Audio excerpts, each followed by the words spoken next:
Welcome back, everybody. It is another episode of Let's Move Austin. I'm your co-host, Chris Angel, here with your host, as always, Teresa Bastian. Hello, Chris. Hello, everybody. Hi, Teresa. Hi.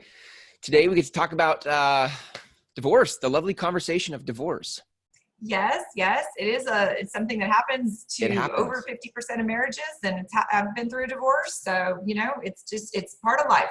It's part of life. So, all the better to educate ourselves about it rather than bury our head in the sand about it. So let's have that conversation. Like, where do we need to start in this whole thing about I think selling our home in a divorce? I think a lot of times people don't realize how often that a home has to be sold in part of a divorce, either part of the actual proceedings or in the, near, year or two after the divorce. What do they think instead, by the way? Is it like one of us will get to keep it, or what's?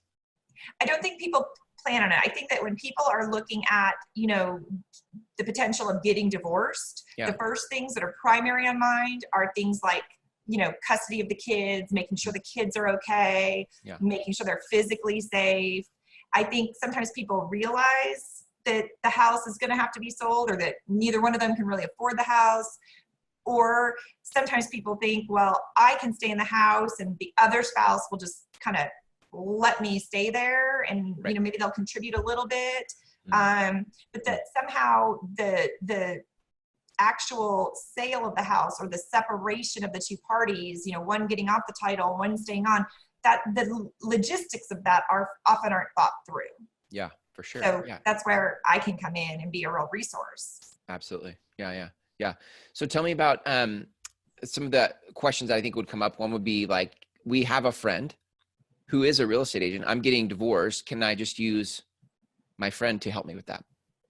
Well, obviously you can do whatever. Many of my customers and clients have found problems when working with a friend, particularly in a divorce situation, because of the issue of competing loyalties. Even when things are going pretty smooth in a divorce situation, there can be huge roadblocks that come up, kind of surprising along the way.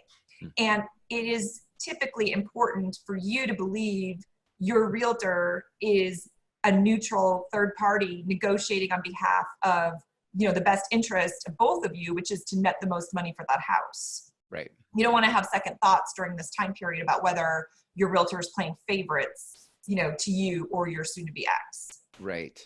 Plus, I think there are some logistics, like you mentioned, there's some logistics that happen in the proceedings of divorce that if your agent or your friend who's an agent hasn't been down that road, logistics are a big part of a real estate transaction is all I'm saying. There are nuances with the divorce transaction, and that's one reason I've gone to, additional training. I'm one of only 50 people in the country that holds the certified divorce real estate expert designation.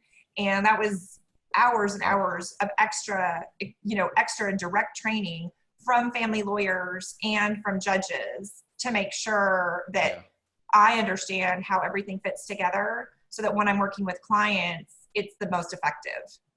It's interesting because when you look at the membership for National Association of Realtors, there's over 1 million real estate agents, that you're one of 50 who have this designation. Right. I'm the only one in the Austin area as well. Yeah. So wow. Yeah, that's pretty crazy.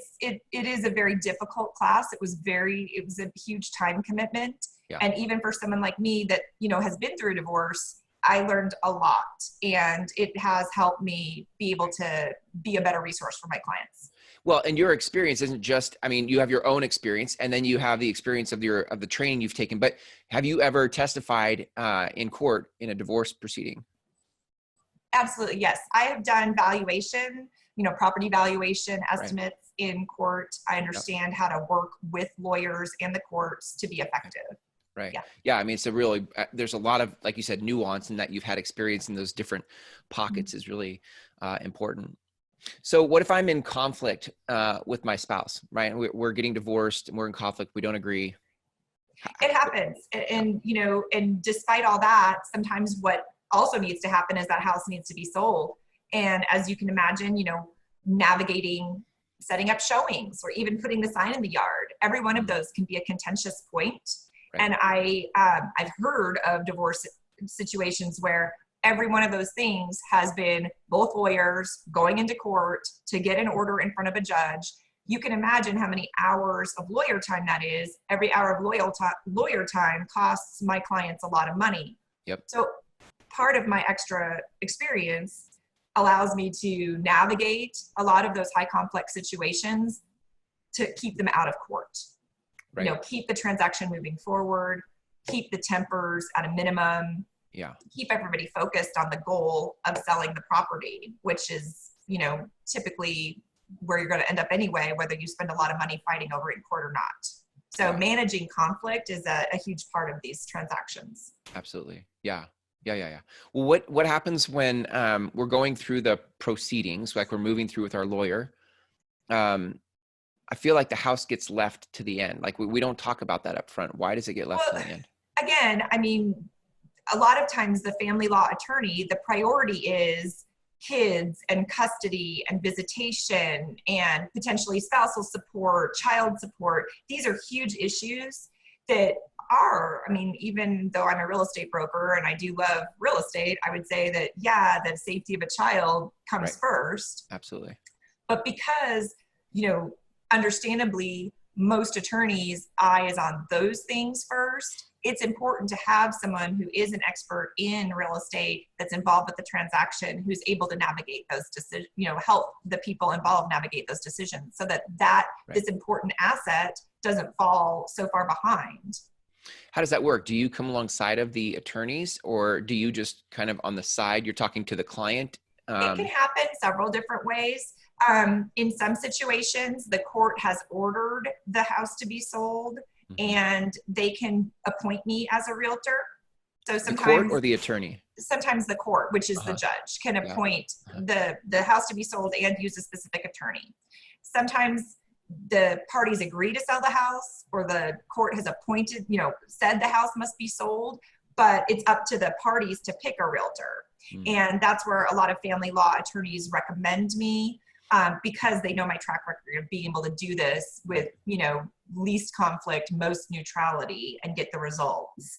And in those situations, I will typically work directly with the spouses or soon-to-be ex-spouses. I work with them separately, so each one has my full attention, but they don't have to be together. And then I will give, you know, status updates to the attorneys, so we're not incurring a lot of billable hours at every point of the journey. Wow. Yeah. Wow. Yeah. There's a lot of nuance here. Anything else that we need to know?